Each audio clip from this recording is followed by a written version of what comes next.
जय हिंद। नेपाल ने इंडिया के सभी प्राइवेट न्यूज़ चैनलों को बंद कर दिया, लेकिन उसने सरकारी न्यूज़ चैनल दूरदर्शन को बंद नहीं किया। इसका रीज़न क्या था इन सब को बंद करने का?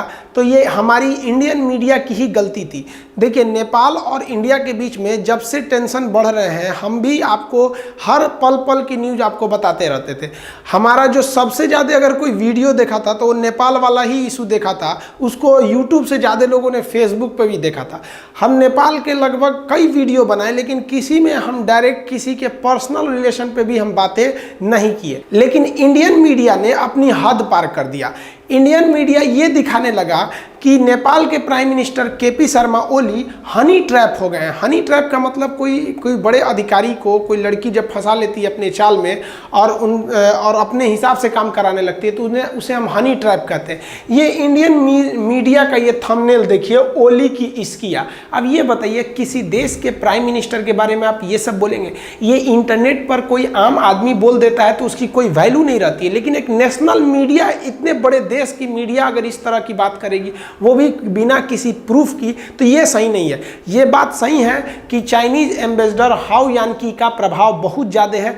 वो पॉलिटिकली इंटरफेयर कर रही हैं। दोनों ही कम्युनिस्ट पार्टी जो नेपाल में अभी वर्क कर रही है, अभी दोनों के बीच में उन्होंने मध्यस्थता भी किया था, लेकिन ये उनका जो डिप्लोमेटिक काम है, आप इसे पर्सनली नहीं जोड़िएगा। आप इस तरह से उनका फोटो वायरल कीजिएगा और नेपाल के केपी शर्मा ओली के साथ, ये कोई भी देश बर्दाश्त नहीं करेगा। इवन हमारे देश के साथ, अगर हमारे किसी प्राइम मिनिस्टर के साथ अगर पाकिस्तान या कोई दूसरे देश की मीडिया इस तरह से करेगी तो हम भी बर्दाश्त नहीं करेंगे। तो नेपाल ने जो चैनलों पे बैन किया है वो कोई ऑफिशियली बैन नहीं किया। वो क्या किया, अपने जितने भी उसके न्यूज़ चैनल के जो टीवी ऑपरेटर थे, केबल ऑपरेटर, उन्हें कहा कि भाई आप जो है इंडियन चैनल्स को बैन कर दीजिए, आप यहाँ से किसी पब्लिक को दीजिए ही नहीं। जैसे केबल से आपका आता है, मत दीजिए वहाँ पर। यूट्यूब पे भले आप वहाँ पर देख सकते हैं क्योंकि वो तो एक ओपन प्लेटफॉर्म है, तो वो केबल चैनलों को बैन कर दिया, लेकिन दूरदर्शन को नहीं किया। क्योंकि देखिए, अगर आप देखिएगा तो भारत का जो दूरदर्शन है ये भले सरकारी चैनल है, लेकिन ये सरकार की उतनी तरफदारी नहीं करता है जितना भारत के प्राइवेट चैनल वाले सरकार के गुणगान करते हैं।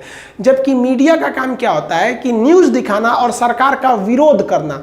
हमारी इंडियन मीडिया में कभी कभी कुछ न्यूज़ें गलत भी हो जाती है। देखिए, हम इस पर नहीं कह रहे हैं कि इंसान है, भगवान नहीं, गलतियां हो जाती हैं और इससे आगे आदमी को माफ़ी भी मांग लिया जाता है, मांग भी लेते हैं। लेकिन कभी कभी क्या होता है कि ये लोग कुछ बड़ी अजीब सी गलती कर देते हैं या गवर्नमेंट का फेवर करने लगते हैं। गवर्नमेंट का फेवर करने के लिए सूचना एवं प्रसारण मंत्रालय है, मीडिया का काम है हर पल सरकार का विरोध करना, ताकि सरकार अपनी चीज़ों में अपनी कमियों को सुधार सके और हिंदुस्तान को अमेरिका और ब्रिटेन जैसे समृद्ध बना सके।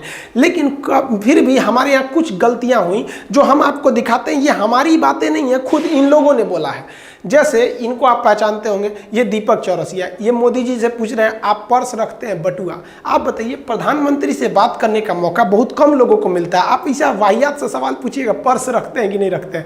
और वो भी एक स्क्रीनशॉट ले लिया गया था कैमरा से, तो उसमें लग रहा था कि जो ये क्वेश्चन पूछ रहे हैं पहले इन्हें बता चुके हैं, ऐसा कहा गया था। हम अभी भी ये गारंटी नहीं ले रहे हैं, क्योंकि जो एक फोटो आई थी, थोड़ा सा जो इनके पास क्वेश्चन था वही इनके पास था, हम इसका प्रूफ नहीं करते, लेकिन इन्होंने ये बात बोला था। दूसरा देखिए, ये रूबिका लियाकत जी, इन्होंने क्या किया, जब सरकार ने 3000 करोड़ आरबीआई से निकाला तो इनका स्टेटमेंट क्या था कि क्या भारत के खराब अर्थव्यवस्था के लिए कांग्रेस जिम्मेदार है। और इन्होंने क्या बोला कि सरकार आरबीआई से पैसा निकाल रही है तो इसमें गलत क्या है, अपना पैसा निकालने में विपक्ष को ऐतराज किया। अजब हाल है भाई, आपके घर के अगर गहने गिरवी रखे जाने लगे, बेचे जाने लगे और हम कहें कि इसमें गलत क्या है, गलत बात है। आरबीआई के रिजर्व को रखना चाहिए। आज याद आ रहा है कि अगर आरबीआई का रिजर्व रहता तो क्या काम आया रहता कोरोना के लिए, इसीलिए आरबीआई बचा के रख रही थी। उस समय आप बोल रही थी। हालांकि हम कोई अपने मन से किसी की बात नहीं कर रहे, हम आप ही लोगों की बातों को कह रहे हैं, ना ही हम इसमें अपना एक भी शब्द नहीं बोल रहे हैं। अब जैसे ये डीएनए चलाते हैं सुधीर चौधरी,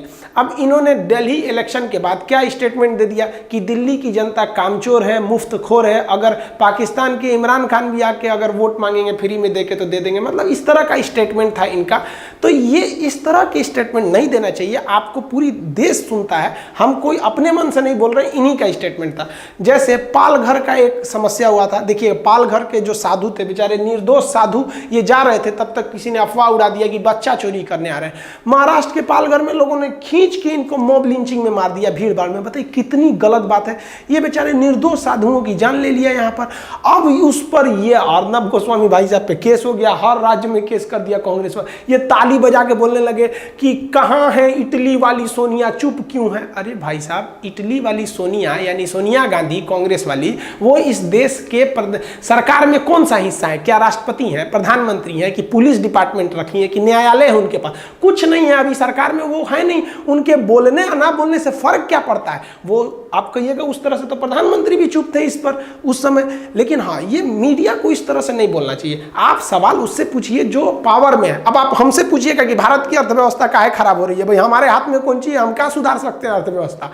तो सोनिया गांधी के हाथ में क्या चीज है जो कर सकती है? लेकिन नहीं, मीडिया को कुछ इस तरह से नहीं बोलना चाहिए। बाद में वहां पे महाराष्ट्र सरकार आई और बोली कि इसकी जांच हो रही है, जो जिन पर हत्या हुई है और जिन लोगों ने किया है दोनों का धर्म एक है। इस तरह का स्टेटमेंट था वहां के मुख्यमंत्री का। अगर आप इंडियन मीडिया पे वर्तमान समय में गौर कीजिएगा ना, तो 4-5 चीज पर मेन फोकस किया जाता है। एक कांग्रेस पर, कांग्रेस में भी देखिएगा ना, या तो कांग्रेस की गलत नीतियों पे, नेहरू ने ये किया। अरे भाई साहब, नेहरू ने क्या किया अभी आप सुधारिए ना, नहीं तो प्रियंका गांधी के लंदन में इनका गली गली में घर है। भाई लंदन में घर है तो उनका एड्रेस निकाल के सीज कर दीजिए ना, आप हल्ला करते हैं यहाँ पे। ई राहुल गांधी भाई साहब, यो तो अलगे है, पीछे से आलू डालेंगे तो आगे से सोना निकल जाएगा, पता नहीं कौन सा मशीन रख ले भाई। ये अपना मजाक खुद ही उड़ा देता है लोग। सोनिया गांधी इनके पीछे, भाई ये गवर्नमेंट में अभी क्या है, इनसे हमको क्या मतलब बन रहा है? न्यूज चैनल पे हमको तो बड़ा हंसी आता है। एक बार सुनते हैं कि 70 साल से कांग्रेस लूट रही है। एक बात बताओ भाई, भारत में जो चुनाव चालू हुआ था ना, 1951 में पहली बार चुनाव हुआ था, जो 52 में जाके संपन्न हुआ था। तो आप 1951 से लेकर 2020 जोड़ेंगे ना, तो ये 70 साल होता है। यानी अभी तक चुनाव होते 70 साल हो गया। लोग कहते हैं 70 साल से कांग्रेस लूट रही है। अरे भाई साहब, 70 साल में तो 14 साल पिछले 2014 से तो मोदी जी हैं। इस 70 साल में तो 15 साल तो कांग्रेस रही थी। फिर विश्वनाथ ये बीपी सिंह रहे थे, जनता पार्टी की सरकार रही थी। तो ये कई लोग तो इसमें सरकार में रहे। आप टोटल का टोटल कह रहे हैं 70 साल, इसका मतलब आपको पता ही नहीं है कि हिंदुस्तान में किस किस पार्टियों का सरकार रहा है। और हद ये होशियार लोगों को देखिए कि ये लोग को भी पता नहीं कि हम कितना साल से लूट रहे हैं। लोग इनको कहता है 70 साल से लूट रहे हैं, तो बोलना भाई कि 70 साल तो अभी चुनाव होते हुआ। इस 70 साल में तो 6 साल मोदी जी के शासन करते हुए, इसी 70 साल में तो अटल बिहारी वाजपेयी थे, इसी 70 साल में तो मोरारजी देसाई थे। तो तुम पूरा का पूरा 70 साल हमको बोल रहा है, यानी बाकी लोगों को भी तुम यही बोल रहे हो इनडायरेक्टली कि वो लोग भी लूट रहे थे। ये हाल हो गया हमारी मीडिया का। ये लोग तो भैया होशियार का, एकदम मत पूछिए इन लोग को। ऐसा ऐसा ये लोग स्टेटमेंट देते हैं, हम तो भाई किसी के साथ नहीं है। आप न्यूज चैनल पे देखेंगे ना, तो डिबेट में बुला लेगा सब। अब कोई ऐसा मामला उठा लेगा लोग ना, धार्मिक मामला, उसमें एगो मौलाना एगो पंडित जी को बुला लेगा, आई दोनों आपस में लड़ जाएगा सब। जानबूझ के ऐसा मुद्दे रख दिया जाएगा कि तू लड़ो, या तो तुम कांग्रेस पे लड़ो, या तो राहुल गांधी पे लड़ो, नहीं तो फिर धर्म के नाम पर लड़ो। उत्तेजित भाषाएं बोल दी जाएंगी कि लड़ना पड़ेगा। अब मनोहर लाल खट्टर ने क्या बोला जब 370 हटा कश्मीर से, कि अब हम हरियाणा के लड़कों के लिए कश्मीर से लड़कियां लाएंगे। भड़क गया सब न्यूज चैनल पे आके। इस तरह से नहीं बोलना चाहिए। अरे भाई साहब, एक बात बताइए, अगर हम ही कहते हैं कि हम केरला से लड़की लाके शादी करेंगे, तो केरला की कोई लड़की भी तो रेडी रहनी चाहिए। कि केवल हम चाहेंगे कि वियतनाम से ले आए तो थोड़े ना ले आ पाएंगे। तो भाई ये स्टेटमेंट दे दिए, तो आप इसको न्यूज चैनल पे आके बवाल का जरूरत है मचाने का। आप कहिए कि हाँ भाई, कश्मीर की लड़की शादी करना चाहती है, कर लेगी। हमारे हिंदुस्तान में सबके लिए अधिकार है, जिसको जहां मन वो करना चाहे, कोई नहीं रोक सकता है। तो ये लोग को पता है कि ये जो टीवी डिबेट पे आएंगे लोग, मौलाना लोग, इन लोगों को कैसे भड़काना है, वो भड़क जाते हैं लोग। इन लोग को लेके आएंगे, वो भड़केगा सब। तो हम लोग को अजीब टाइप का होगा। अब जगह रजत शर्मा साहब का, इनका हम एक न्यूज़ देख रहे थे, इन्होंने बोला कि जो मजदूर आ रहे हैं जगह से, वहाँ पे ट्रेन में उनसे टिकट नहीं लिया जा रहा है। और 2-4 ठो मजदूर दिखा, एक दूसरा न्यूज चैनल देखे, उसमें दिखा रहा है कि टिकट लग रहा है 940 ऐसे टिकट, ये कह रहे हैं टिकट नहीं लग रहा। अब हम कंफ्यूज हो जाते हैं, भैया ये सही बोल रहे हैं या वो लोग सही बोल रहे हैं।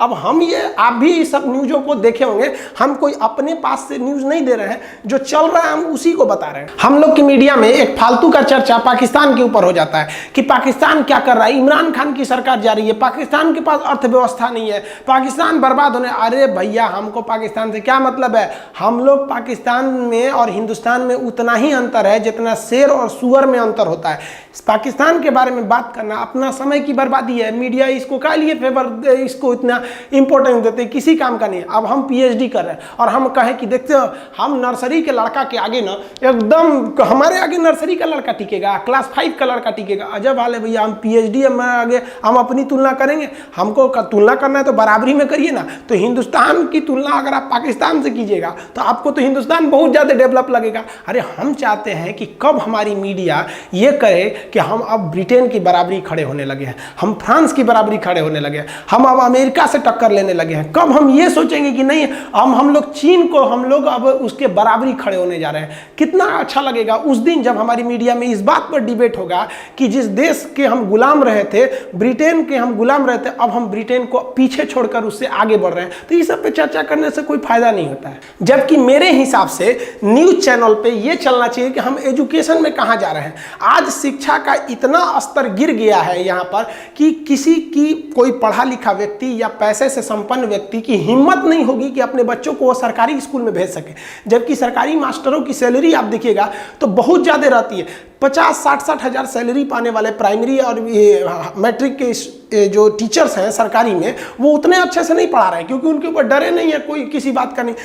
जो टीचर हैं उनका भी, जैसे बच्चों का एग्जाम होता है ना साल भर में, टीचर्स का भी होना चाहिए, हर 3 महीना 4 महीना पे होना चाहिए कि आप भी जाके एग्जाम दीजिए। सरकारी स्कूल या प्राइवेट वाले को तो खैर छोड़िए, वो अच्छा नहीं पढ़ाएंगे तो उनको कोई पूछेगा नहीं। अब हम लोग है भाई, पटना में हम लोग पढ़ाते हैं, अच्छा पढ़ाएंगे तो ही आप पढ़िएगा, नहीं पढ़ाएंगे तो नहीं पढ़िएगा, सीधी सी बात। लेकिन गवर्नमेंट इन लोग का भी होना चाहिए यहाँ पे। इस पे तो कभी चर्चा ही नहीं है। भूले भक्त के आप नहीं देखेंगे टीवी पे इन पर चर्चा हो रही है। इंडिया में कितने पोस्ट खाली हैं सरकारी स्कूल में, प्रोफेसर में, डॉक्टर्स में। सोचिए मेडिकल कॉलेज में डॉक्टर का पोस्ट खाली है कि उनको ऑपरेशन कौन सिखाएगा, और पास हो जाएंगे लोग वहीं से निकल के।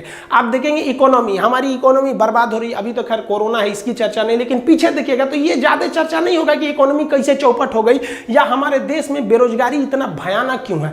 देखिए हमारे देश में बेरोजगारी ज्यादा होने का एक और रीजन है हमारा जो गिरता शिक्षा का स्तर। लोग बीटेक कर लेते हैं, लोग उतने अच्छी जानकारी नहीं रह पाती है जितना एक बीटेक होल्डर को होना चाहिए। तो एजुकेशन जो है ना इंडस्ट्रियलाइज कर दिया गया, इस पर ज़्यादा चर्चा नहीं होती मीडिया में, जबकि इस पर ज़्यादा चर्चा होनी चाहिए। आप अगर देखेंगे हॉस्पिटल की स्थिति हमारे यहाँ, हेल्थ में इंडिया चौपट होते जा रहा है। सरकारी हॉस्पिटल में देखेंगे तो ऐसे ज़मीन पर लोग रहते हैं। हम लोग सैटरडे संडे जब कोचिंग से खाली होते थे तो कभी पटना में बाजार समिति से फल वगैरह लेके पीएमसीएच में चले जाते थे, इमरजेंसी वार्ड में कभी कभी बांटने उठने के लिए। हम देखें वहाँ पर बेचारा जमीन पर लोग रहते हैं। ये हमारी, अगर आपको बात पे विश्वास नहीं है ना तो हम जिसको देखें, आप जाके देख लीजिएगा पीएमसीएच में क्या पोजीशन रहता है। अगर वहाँ जमीन पर लोग आपको मरीज नहीं मिलेंगे ना तो आप कहिएगा हम वीडियो बनाना छोड़ देंगे। रियलिटी है, केवल एक जगह नहीं, हर जगह का। तो इस पर ना चर्चा होनी चाहिए। आप अगर देखेंगे हमारे किसान का हालत, बेचारा किसान, मतलब मत पूछिए इसकी दुर्दशा। किसान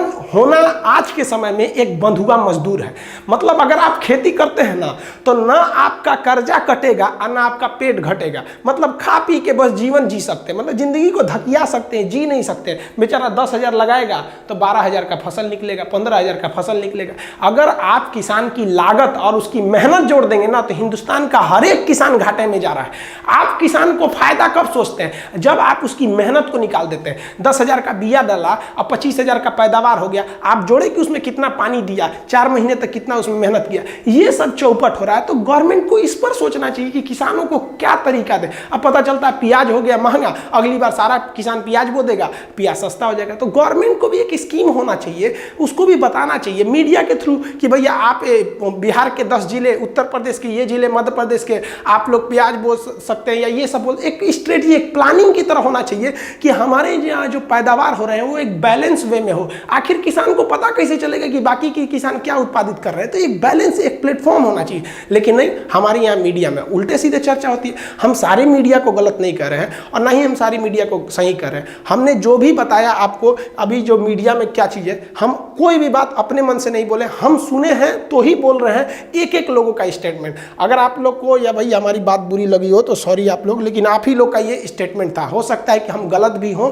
यहाँ पे, लेकिन जो हम न्यूज़ में डिबेट देखते हैं वो इसी सब टाइप का डिबेट देखते हैं जो हम आपको बताएं। हम गलत भी हो सकते हैं, ये मेरा अपना ओपिनियन था, जरूरी नहीं कि हम सही हो, लेकिन हाँ हम आपसे भी कहना चाहते हैं सब लोगों को कि भाई हम सब का कर्तव्य क्या होना चाहिए कि हम अपने देश के लिए क्या कर सकते हैं। लेकिन हम क्या सोचते हैं कि देश हमारे लिए क्या करेगा। भाई गलत सोच है। आप सोचिए ना कि इंडिविजुअल व्यक्ति हम अपने देश के लिए क्या कर सकते हैं। एक शिक्षक को सोचना चाहिए हम कितने से ज्यादा बच्चों को सींच सके।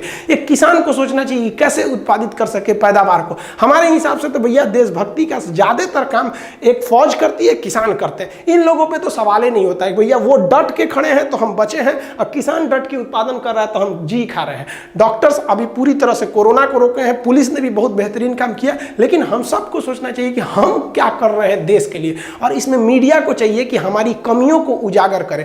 ऐसा नहीं कि आप गवर्नमेंट की अच्छाई, हाँ आप अच्छाई भी बताइए, बुराई भी बताइए, लेकिन हाँ आपको कोशिश करना चाहिए कि जिस तरह से अमेरिका और ब्रिटेन में है कि वहाँ गवर्नमेंट के खिलाफ ज़्यादा बोला जाता है ताकि गवर्नमेंट अच्छा कर सके। अगर हम गवर्नमेंट की कमियों को गिनाते हैं तो इसका मतलब ये नहीं कि हम गवर्नमेंट के खिलाफ हैं या गवर्नमेंट के विरोध में हैं। हम ये कह रहे हैं कि आप इसे सुधारिए ताकि हमेशा आपकी सरकार बन सके। आप कब तक भागिएगा? जनता इतनी बेवकूफ़ तो नहीं रहती है। हम कभी भी लोकतंत्र में किसी की सरकार आ सकती है।